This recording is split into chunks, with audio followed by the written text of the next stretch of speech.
السلام علیکم، بسم اللہ الرحمن الرحیم۔ 5 عورتوں کو موت کے وقت تکلیف نہیں ہوگی۔ ایسی 5 عورتیں جن کو موت کے وقت تھوڑی سی بھی تکلیف نہیں ہوگی۔ وہ 5 عورتیں کون سی ہیں، جاننے کے لیے ویڈیو کو بنا اسکپ کیے آخر تک ضرور دیکھیں۔ نزا کے وقت میں مسلمان کو جو تکلیف ہوتی ہے اس پر اللہ رب العزت کی جانب سے نیکیاں عطا کی جاتی ہیں، جیسے کہ سنن ابن ماجہ میں باروایت حضرت عائشہ رضی اللہ تعالیٰ عنہا مروی ہے کہ صلی اللہ تعالیٰ علیہ وسلم ان کے پاس تشریف لائے، اس حال میں کہ ان کے پاس ان کا کوئی قریبی رشتہ دار موت کی سختی میں مبتلا تھا۔ رسول اللہ صلی اللہ تعالیٰ علیہ وسلم نے مشاہدہ فرما کر حضرت عائشہ رضی اللہ تعالیٰ عنہا سے فرمایا، اپنے رشتہ دار پر غمگین نہ ہو، اسی لیے کہ یہ اس کی نیکیاں ہیں۔ نز حضرت عائشہ رضی اللہ تعالیٰ عنہا سے ہی اس مضمون کی روایت کی۔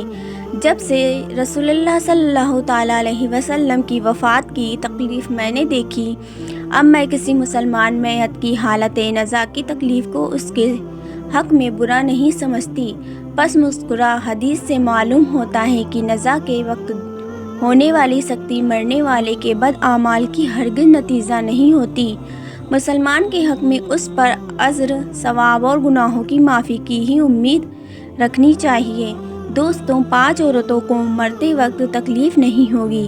حضرت عثمان غنی رضی اللہ تعالیٰ عنہ نے فرمایا، دنیا میں 5 لوگ ایسے ہیں جن کو مرتے وقت تکلیف نہیں ہوگی، ان کی روح آسانی سے نکلے گی۔ حالت نزا میں انسان کی آدھی روح اندر ہوتی ہے اور آدھی روح باہر ہوتی ہے اور بندہ تکلیف میں ہوتا ہے۔ اس انسان کو پیاس اتنی لگتی ہے کہ انسان یہ چاہتا ہے کہ سمندر کا پانی پی جاؤں، اور اگر بلا فرض 7 سمندر کا پانی وہ پی بھی جائے پھر بھی اس کی پیاس ختم نہیں ہوگی۔ روح نکلتے وقت انسان کو جو تکلیف ہو رہی ہوتی ہے وہ ناقابل بیان ہے۔ حضرت سیدنا عثمان غنی رضی اللہ تعالیٰ عنہ نے فرمایا، یہ 5 لوگ ایسے ہیں کہ انہیں مرتے وقت ذرا بھی تکلیف نہیں ہوگی۔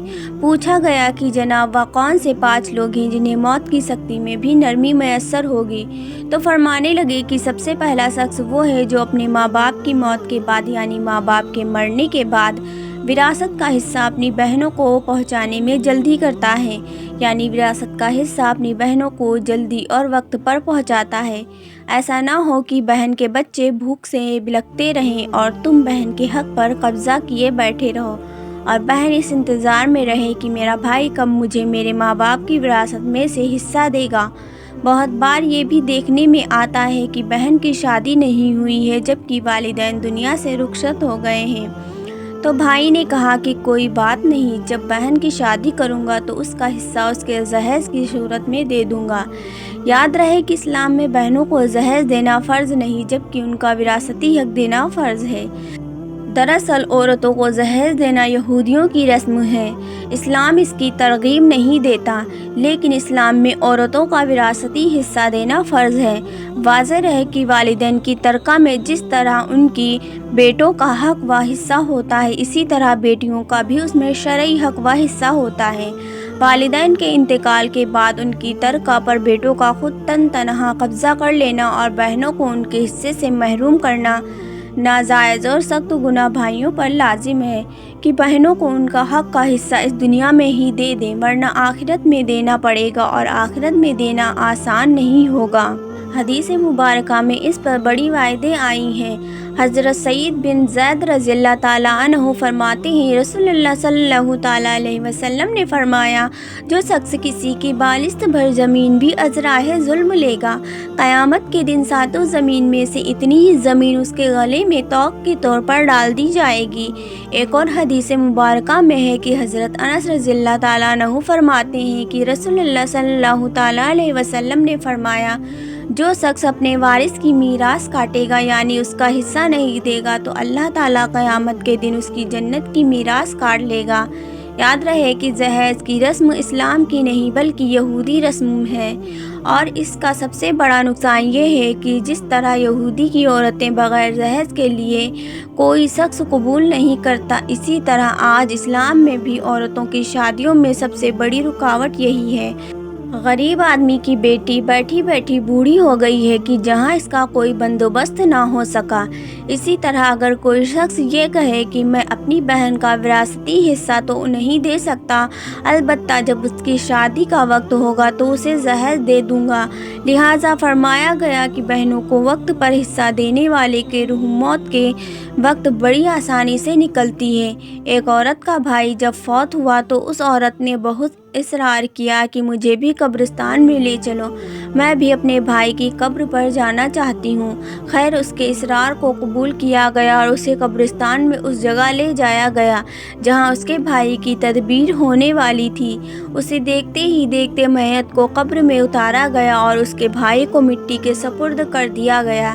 جب دعا کی باری آئی تو تمام عزیزوں کار کے سامنے اس روتی ہوئی بہن نے آسمان کی جانب اپنے ہاتھ اٹھائے اور آسمان کی جانب دیکھا۔ اس کا دل رو رہا ہے، آنکھیں چھم چھم برس رہی ہیں۔ اس نے ایک ایسی دعا کی کہ لوگوں کے مردہ ضمیر کو جگا دیا۔ روتی ہوئی بہن نے آسمان کی جانب دیکھ کر فریاد کی کہ اے میرے مالک، انصاف کرنے والے، آج میرا بھی انصاف کر دے۔ رو رو کر کہنے لگی، میرے مالک تو میرے اس ظالم بھائی اپنی رحمت سے دور رکھنا، ایسے دور رکھنا جیسے اس نے میرے والدین کی وراثت سے مجھے دور رکھا ہے۔ میرے بچے بھوک سے بلکتے رہے لیکن اس ظالم کو میرے بچوں پر ذرا بھی ترس نہ آیا۔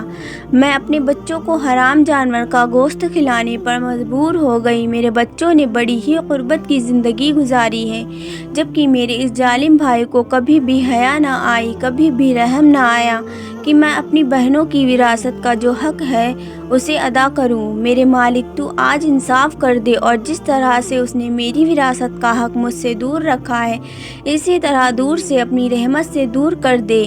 تو دوستو، صرف ایک ہی لمحے کے لیے دل پر ہاتھ رکھ کر یہ سوچیے کہ جب تم اپنی بہنوں کو ان کی وراثت کا حق ادا نہیں کرو گے تو کیا تمہاری بہنیں تمہارے لیے مغفرت کی دعا کریں گی یا جہنم کی دعا کریں گی؟ بہن کے لیے ظالم بن کر مرو گے یا مظلوم بن کر؟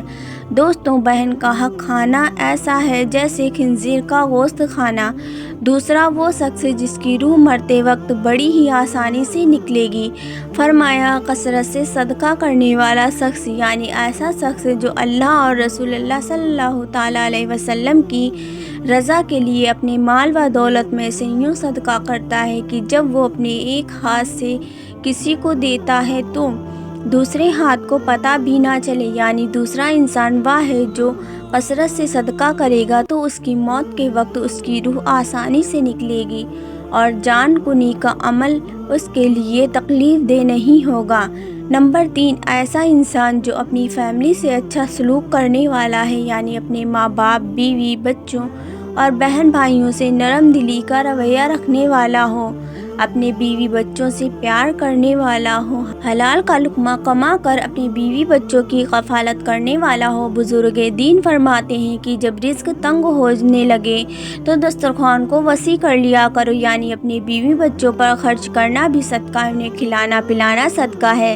لہٰذا ایسے شخص کو اپنی فیملی پر خرچ کرتا ہو اور ان سے حسن سلوک کرتا ہو تو جب وہ دنیا سے رخصت ہوگا تو اس کی روح نکلنے میں آسانی ہوگی اور اسے کوئی تکلیف نہ ہوگی۔ اسی طرح حضرت عثمان غنی رضی اللہ تعالیٰ عنہ فرماتے ہیں کہ جو شخص یہ سوچ کر نماز ادا کرتا ہے کہ جو نماز وہ ادا کر رہا ہے یا حضور صلی اللہ تعالیٰ علیہ وسلم کی آنکھوں کی ٹھنڈک ہے، نماز دین کا ستون ہے، نماز مومن کی معراج ہے، اسلام و کفر میں تفریق ہے، تو 5 وقت کا نمازی موت کے وقت کسی قسم کی سختی میں مبتلا نہ ہوگا۔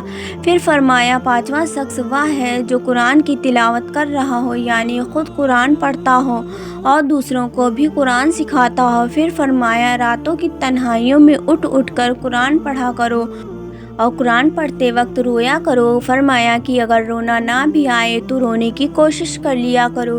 کسی نے پوچھا کہ حضرت علی حزویری رحمۃ اللہ تعالیٰ علیہ اگر رونے کی کوشش بھی کریں اور پھر بھی رونا نہ آئے تو پھر کیا کریں؟ تو فرمایا پھر اپنے مقدر پر رویا کرو، تم اتنے سنگ دل ہو گئے ہو کہ تمہاری آنکھیں آنسو نہیں بہاتی۔ عائشہ صدیقہ رضی اللہ تعالیٰ عنہا کہتی ہیں کہ جب سے انہوں نے اللہ کے رسول صلی اللہ تعالیٰ علیہ وسلم کو موت کے وقت درپیش سختی کا منظر دیکھا، تب سے کسی کی آسان موت پر خوش نہیں ہوتی اور آسان موت نصیب ہونے کی تمنا بھی نہیں کرتی، کیونکہ وہ جان چکی تھی کہ نہ تو موت کی سختی مرنے والے کے برے انجام کی دلیل ہے اور نہ آسان موت کو عزت افزائی کی بات ہے۔ اگر سچ مچ ایسا ہوتا ہے تو اللہ کے رسول محمد صلی اللہ تعالیٰ علیہ وسلم کو آسان سے آسان تر موت نصیب ہوتی۔ یہی وجہ ہے کہ نہ وہ موت کی سختی کو ناپسند کرتی تھیں اور نہ کسی کی آسان موت پر خوش ہوتی تھی۔ موت کی سختی کے بارے میں حضرت عائشہ رضی اللہ تعالیٰ عنہا سے روایت ہے، آپ رضی اللہ تعالیٰ عنہا فرماتی ہیں کہ میں نے رسول اللہ صلی اللہ تعالیٰ علیہ وسلم کو حالت نزاع میں دیکھا۔ آپ صلی اللہ تعالیٰ علیہ وسلم کے پاس پانی کا ایک پیالہ رکھا ہوا تھا، آپ اس میں ہاتھ داخل کرتے اور پھر اپنے چہرے پر پھیر لیتے تھے اور فرماتے تھے کہ یا اللہ موت کی سختی میں میری مدد فرما۔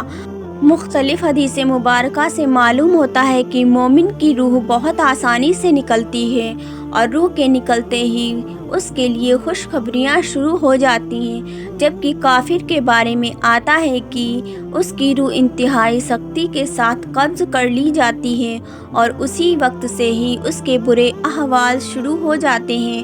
البتہ متعددہ حدیث مبارکہ میں یہ بھی ہے کہ اللہ تعالیٰ نے موت کے اندر ایک ایسی شدت اور شکتی رکھی ہے کہ اس کا احساس دنیا سے جانے والے ہر شخص کو ہوتا ہے، پھر وہ نیک مسلمان ہو یا بد ہو یا کافر ہو۔ لیکن مومن پر جو تکلیف آتی ہے وہ اس کی گناہوں کی معافی اور درجات کی بلندی کے لیے ہوتی ہے، جبکہ کافر پر تکلیف اس کے بدعمالیوں کی سزا کے طور پر آتی ہے۔ چنانچہ ایک حدیث میں آتا ہے کہ مومن گناہ کرتا ہے، اس وجہ سے اس پر موت کے وقت سختی کی جاتی ہے تاکہ اس کے گناہوں کا کفارہ ہو، اور کافر بھی نیکی کے کام کرتا ہے تو اس پر کہ موت کے وقت کچھ آسانی کر دی جاتی ہے تاکہ اس کے ان اچھے کاموں کا بدلہ ہو۔ اس حدیث سے یہ بات معلوم ہوتی ہے کہ ہر شخص کی موت اس کی دنیا میں کیے گئے اچھے اور برے اعمال کے مطابق ہوتی ہے۔ تمام حضرات علماء اکرام اور محدثان رحمۃ اللہ نے یہ لکھا ہے کہ مومن کو جو بھی تکلیف ہوتی ہے، خواہ وہ تکلیف گناہوں کی بخشش کے لیے ہو یا اس کی درجات کی بلندی کے لیے ہو، وہ حالت نزاع عین روح نکلنے کے وقت سے پہلے ہوتی ہے، اور جب اس کی روح نکل رہی ہوتی ہے تو اس وقت اللہ تعالیٰ اس کی تمام تکالیف کو دور فرما کر سہولت اور آسانی سے روح قبض کر لیتے ہیں اور آنے والے مراحل بھی آسان فرما دیتے ہیں۔ آخر میں اللہ تعالیٰ سے دعا ہے کہ ہم سب مسلمانوں کی موت کے وقت کی سختیوں کو دور فرما کر ہمارا خاتمہ بھی ایمان پر نصیب فرمائے، اللہم آمین۔ میرے پیارے دوستوں، آپ کو ویڈیو پسند آئی ہو تو اسے لائک ضرور کریں اور اپنے دوستوں احبابوں میں اس ویڈیو کو شیئر بھی ضرور کر دیں، اور اسی طرح کی اسلامک ویڈیو سننے کے لیے ہمارے چینل کو ضرور سبسکرائب کریں، اور جاتے جاتے ایک پیارا سا کامنٹ کر کے ضرور جائیں۔ اللہ حافظ۔